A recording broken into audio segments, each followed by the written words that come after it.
Bukod sa limitadong pasok ng mga mag-aral, ay minungkahi din ng DOLE, Department of Labor and Employment, yung flexible work arrangement para maprotektahan din sa tindi ng init yung mga manggagawa. At ayon po sa DOLE, dapat provided ang mga manggagawa ng libreng inuming tubig at proper ventilation. Pati na po heat insulation sa kanilang work area. So, hinga natin ng reaksyon naman dyan sandali lang sa TUCP. Okay? Trade Union Congress of the Philippines ba? Makakausap natin. O si Secretary Laguesma. Carlos Oñate ng TUCP. Boss Carlos, good morning. This is Aljo Bendio. Magandang umaga din po, Sir Aljo, at sa lahat po ng ating mga taga-subaybay sa inyong programa po. Unahin lang natin yung mungkahin ninyo, yung pakiusap ninyo na magkaroon ang panuntunan. Siguro sa tulong na ito ng Congress, paid hit leaves. Kasi ngayon, no work, no pay pag uma-absent, di ba? May panuntunan yata inilabas sa DOLE. So, ang gusto ninyo, bayad. Yes, sir. Yung Department of Labor and Employment po kasi ay naglabas po yan ng Labor Advisory number 17 noong 2 years ago pa. Pero yun ay para sa weather disturbance. Okay. So kagaya ho ng bagyo at baha. Ngunit sinumbukan din ho ni DOLE Secretary Laguesma na i-cite ho ito sa kaso ng extreme heat. No? Kung hindi ho pumasok yung manggagawa, ay justified daw. Ngunit wala nga lang no work, no pay nga lang siya. Pero sa amin, sa TUCPO, ang panukala namin, meron kaming panukala na heat risk action plan. Ngayon, pangunahin doon yung tinatawag naming heat break. Ngayon, yung doon sa heat break, especially for outdoor workers, construction, at lalo yung may init na pabrika natin, yung 11 to 2 p.m., sana yun ay maging heat break na pwedeng gawin sa pamamagitan ng flexible work time arrangement. So sa pamamagitan nun, makakapasok pa rin yung ating mga manggagawa at hindi sila mawawalan ng kita. Doon naman sa sinatawag na kung hindi makapasok dahil sa tindi ng init ng panahon, hindi naman yun kasalanan ng manggagawa. Kung kaya't dapat siya ay mabigyan din ng justified reason at mas maging considerate yung ating mga employers sa mga ganong circumstances at hindi siya maging no work, no pay, yung simpleng excuse lamang. Okay. May panukala din na bigyan ng insentibo. Dagdag na incentives ang ating mga manggagawa. Si Senator Jingo Estrada yata na mungkahin yan. No, ngayon po kasagsagan ng init ng panahon na pumapasok, no, lalo na yung mga nakabilad sa init ng araw na mga manggagawa. Wini-welcome din ho namin yon kasi yung dun sa labor advisory nakalagay lang doon na pwedeng kung merong favorable company policy lamang. Pero mas maganda na pangunahan na ng Department of Labor and Employment yung pag-convene ng isang National Tripartite Industrial Peace Council na may workers at employers representatives doon upang makakathana ho tayo ng bagong labor advisory na tutukoy dito sa extreme heat. Kasama na ho rin ho dyan yung insentibo at yung mga heat breaks, no, para malinaw na ho na pangunahan to ng DOLE yung employers at workers tungkol dito sa mga pangunahing measures to protect workers from the heat threat. Okay. Nasusunod ba ngayon ng mga employers? May batas tayo Occupational Safety and Health. Ito. Nasusunod ba ito ngayon? Mainit ang panahon. Opo, Carlos. Ang una hong hamon dyan ay yung labor inspectors. Ang DOLE ho, meron hong 1,000 labor inspectors. Kaya lang ho, yung workplace that needs to be inspected, nasa higit 1 million ho. So, challenge na kagad yung inspection at yung challenge na yung accuracy ng compliance. Pangalawa ho, lagi ho namin naririnig na pangunahing violation dyan sa Occupational Safety and Health Law ay yung kawalan ng safety officer ng mga workplaces.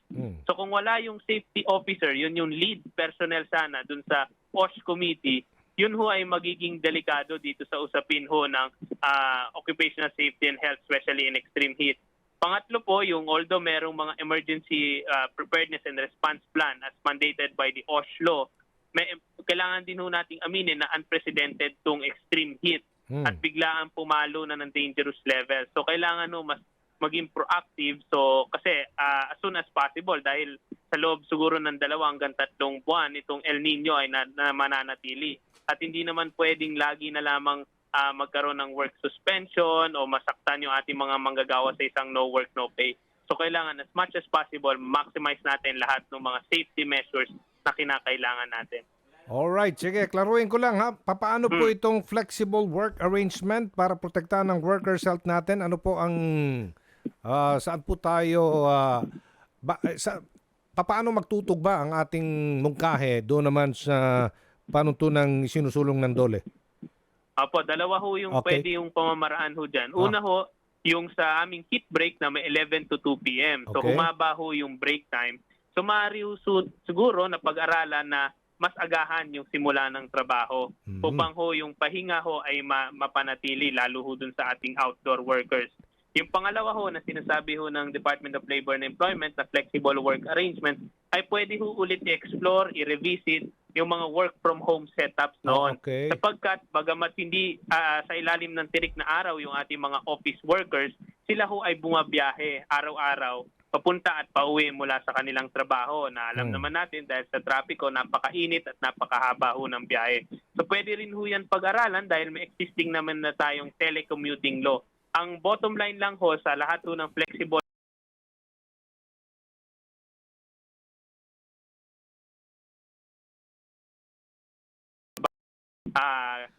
lugar paggawa. Okay, thank you Carlos Oñate ng TUCP. Good morning. Maraming salamat din po at mabuhay po kayo. Okay, si Labor Secretary Benvenido Laguesma makakausap natin. Sir, good morning. Magandang umaga, Aljo, at magandang umaga din po sa inyong mga taga-subaybay at taga-tangkilik. Opo, ano po yung reaksyon ninyo sa mungkaing heat break? Ang mungkaing ng TUCP, ito yung flexible work arrangement para protektahan ng kalusugan ng mga manggagawa ngayon pong kasagsagan ng init ng panahon. Yung work break, heat break, 11 a.m. hanggang alas 2 ng hapon. Medyo mahaba na po ito. Aljo, pwede yan kasama dun sa mga pwedeng pag-usapan. Nito pong mekanismo na naka-establish naman, may kinalaman po sa ugnayan ng manggagawa at namumuhunan, yung National Tripartite Industrial Peace Council. At yung flexible work arrangement, matagal na po namin yan na isinusulong o meron din po kaming mahigpit na advokasya diyan dahil napatunayan naman po na nakatutulong po yan na doon sa tinatawag natin na work-life balance. Opo. Pwede rin po yung makatulong sa enhancement ng employee satisfaction at ang isa pong magandang nakikita namin na pwede maging bunga niyan, pwede po niyang mapataas ang level ng productivity ng ating mga manggagawa. How about ang kanilang mungkahin naman na paid heat leaves? Palagay ko, Aljo, dapat po siguro yan kung mayroon pong ganyang klaseng panukala. Isama din po doon sa ugnayan o talakayan sa pagitan po ng employers at saka ng mga namumuhunan ng ating pong mga manggagawa o kinatawan ng manggagawa. Dahil kalimitan po, dapat natin na medyo makahanap ng matatawag natin na win-win formula. Atin pong ina-address ang pangangailangan at concerns ng manggagawa. Isama rin po natin yun ang mga kinalaman sa concern o interest din ng mga namumuhunan. Ang kanilang din problema, ang kanilang hinaing na mga workers, wala ho daw mga inspektor ang DOLE masyado para i-check kung talagang sinusunod ng mga kumpanya, ng mga workers, ito pong mga measures no para maibsan ito pong problema natin sa extreme heat o corresponding measures para at least ma-mitigate yung effect nitong Aljo, sobrang meron naman init na po panahon. kaming mga inspektor. Siguro ang binabanggit ng atin pong kaibigan sa TUCP ay may kinalaman po sa bilang o sa dami. Okay. Kaya ang ginagawa po natin dyan, ipinaprioritize po natin dahil na-identify naman po natin yung mga kumpanya o workplaces na matuturing kagad natin na pwedeng maging unsafe o kaya naman po ay hazardous sa health and safety po ng ating mga manggagawa. Kailangan lang talaga na medyo totoo ito pong kanilang compliance sa itinatadhana po o nire-require ng ating mga batas. Lalo na po may kinalaman sa safety concerns. No? Yan po ay nakatadhana sa ating pong occupational safety and health law at bahagi din po yan ng mga provisions na tinitignan po ng Department of Labor and Employment. Abiso na lang po sa taong bayan na Secretary, lalo na sa mga trabahante na ang trabaho ay nakatutok po sa sikat ng araw. Ang atin pong pagpapaalala, hindi lamang po siguro yung paalala sa atin pong mga manggagawa na nakabilad sa sikat ng araw, pati po yung mga nagtatrabaho sa mga enclosed na mga enterprises. Dahil parehas po sila, yung iba po ay nagbiyahe papunta sa kanilang trabaho, yung iba naman po ang talagang kanilang workplaces, kagaya po ng ating mga construction workers, ay sa bilaran po. So, paalala na patuloy po nilang pangalagaan yung kanilang hydration level. Kaya naman tayo ay humihiling sa mga employers na magbigay po tayo ng libreng inumin o tubig na adequate upang nang sa ganun naman po ay mabawasan po yung pwedeng pinsala na idulot ng sobrang init ng panahon sa mga pagkakataon pong ito. Maraming salamat, Secretary Benvenido Laguesma ng Department of Labor and Employment. Maraming salamat din, Aljo, at mabuhay po ang inyong programa. Si Ginoong Sergio Ortiz Luis Jr. ng ECOP, Employers Confederation of the Philippines, nasa linya. Magandang umaga po, Sir Sergio. Magandang umaga sa inyo at sa ating mga tagapakinig. Opo, sir. This is Aljo Bendio again. Opo, reaksyon niyo po dito sa heat break na pinapakiusap ngayon ng mga workers na pahabain 11 a.m. to 2 p.m. Well, alam mo kasi, mangyayari kasi doon sa hindi ko masyado maintindihan. Opo. Alam mo kasi, ngayon, ang trato ng mga workers, sa mga employers ngayon, hindi lang partners. They are the best assets that they have. And therefore, they know what to do. Kailangan lang, they will do what needs to be done.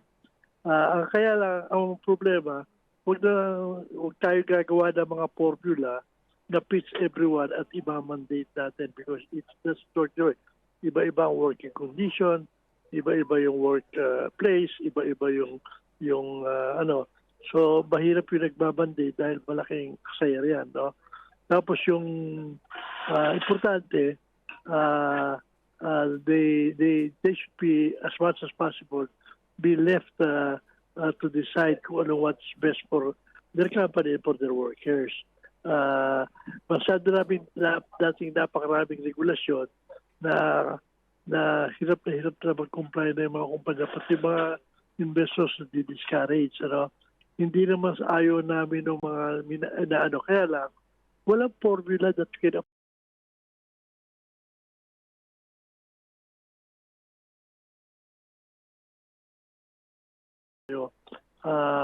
minsan overreaction naman yung ginagawa.